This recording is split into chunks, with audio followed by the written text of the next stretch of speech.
Assalamualaikum warahmatullahi wabarakatuh. Perkenalkan, saya Rizka Dwi Permatasari dari Fakultas Kesehatan Prodi Ilmu Gizi. Di sini saya akan mempresentasikan tentang rawan pangan dan gizi atau krisis pangan global. Yang pertama ada apa itu kerawanan pangan?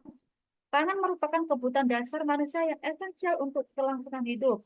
Terpenuhinya kebutuhan pangan secara kuantitas dan kualitas menjadi landasan penting bagi pembangunan manusia dan bangsa. Namun, isu rawan pangan dan krisis pangan global masih menjadi momok yang dihantui di dunia, termasuk di Indonesia. Kerawanan pangan didefinisikan sebagai kondisi ketika seseorang atau sekelompok yang tidak memiliki akses fisik dan ekonomi yang mampu untuk mendapatkan makanan yang cukup, aman, dan bergizi untuk memenuhi kebutuhan gizi dan prevensi makanan untuk hidup sehat. Selanjutnya, menurut Badan Pusat Statistik atau BPS, kerawanan pangan di Indonesia diklasifikasikan menjadi 3 kategori. Yang pertama ada kerawanan pangan ringan, yaitu rumah tangga yang tidak memiliki akses yang cukup terhadap pangan, namun masih mampu memenuhi kebutuhan kalori minimum. Yang kedua, ada kerawanan pangan sedang, yaitu rumah tangga yang tidak memiliki akses yang cukup terhadap pangan dan tidak mampu memenuhi kebutuhan kalori minimum. Yang ketiga, ada kerawanan pangan berat, rumah tangga yang tidak memiliki akses yang cukup terhadap pangan dan tidak mampu memenuhi kebutuhan kalori minimum dan protein minimum. Selanjutnya ada definisi ketahanan gizi. Ketahanan gizi didefinisikan sebagai kondisi di mana semua orang pada setiap saat memiliki akses fisik dan ekonomi terhadap makanan yang cukup, aman, dan bergizi untuk memenuhi kebutuhan gizi dan preferensi makanannya untuk hidup yang sehat dan aktif. Di sini ada sejarah rawan pangan Indonesia. Indonesia memiliki sejarah panjang dalam menghadapi kerawanan pangan dan gizi. Pada masa penjajahan Belanda, rakyat Indonesia mengalami kelaparan dan kekurangan gizi yang parah. Setelah kemerdekaan, pemerintah Indonesia telah melakukan berbagai upaya untuk meningkatkan ketahanan pangan dan gizi. Namun, masih banyak tantangan yang harus dihadapi. Di sini ada salah satu contoh sejarah pada masa penjajahan Belanda pada tahun 1800 sampai 1945. Pada masa penjajahan Belanda, rakyat Indonesia mengalami eksploitasi dan krisis yang parah.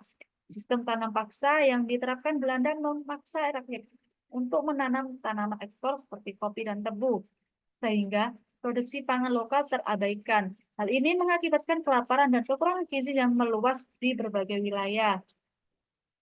Adapun pengelompokan kerawanan pangan. Pengelompokan kerawanan pangan merupakan upaya untuk mengidentifikasikan memahami wilayah-wilayah yang rentan terhadap krisis pangan.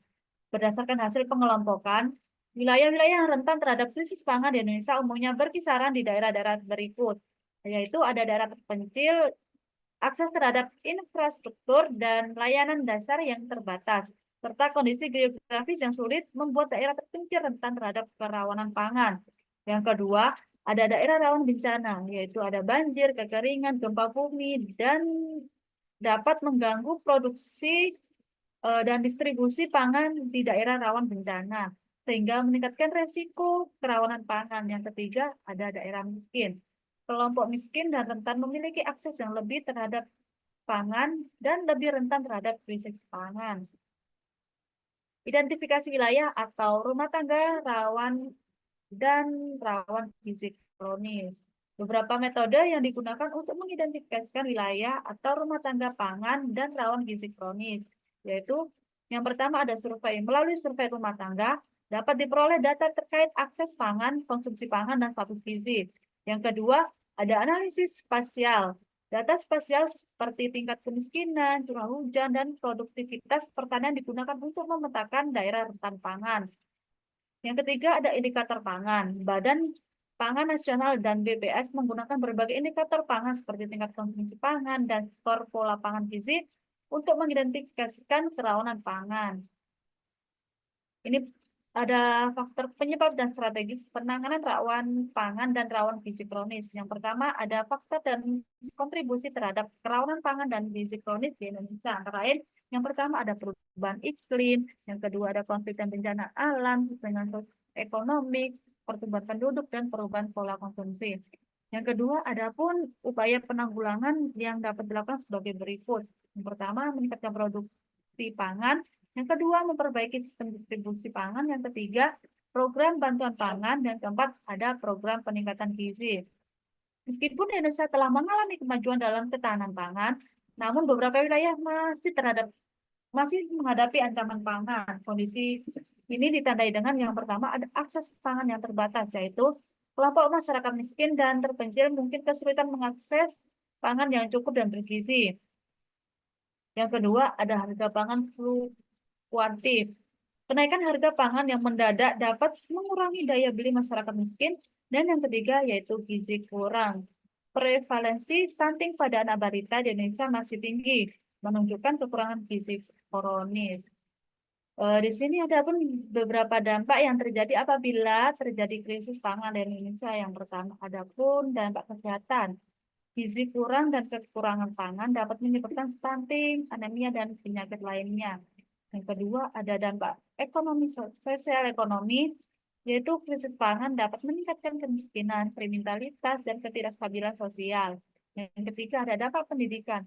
Anak-anak yang mengalami kekurangan gizi kronis berisiko mengalami penurunan kemampuan kognitif dan prestasi belajar. Yang keempat, ada pun dampak lingkungan, yaitu praktik pertanian yang tidak berkelanjutan dalam merusak lingkungan dan mengurangi produktivitas selama di masa depan. Baik, ini kesimpulan kerawanan pangan dan gizi masih menjadi tantangan signifikan di Indonesia meskipun telah melakukan berbagai upaya untuk mengatasi masalah ini.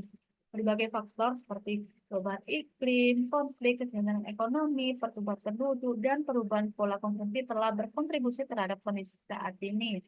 Sejarah menunjukkan bahwa masalah kerawanan pangan telah ada sejak masa penjajahan Belanda dan terus berkelanjutan hingga di era reformasi. Meskipun dengan berbagai perbaikan dan program yang telah dilaksanakan, data dari Badan Pusat Statistika menunjukkan bahwa masih terdapat jutaan orang di Indonesia yang mengalami kerawanan pangan dengan berbagai tingkat keparahan. Selain itu, pengelompokan kerawanan pangan berdasarkan analisis spesialis indikator pangan dan survei rumah tangga menunjukkan bahwa daerah terpencil, daerah rawan bencana, dan daerah miskin merupakan wilayah yang paling rentan terhadap krisis pangan. Sekian presentasi dari saya akhiri. Wassalamualaikum warahmatullahi wabarakatuh.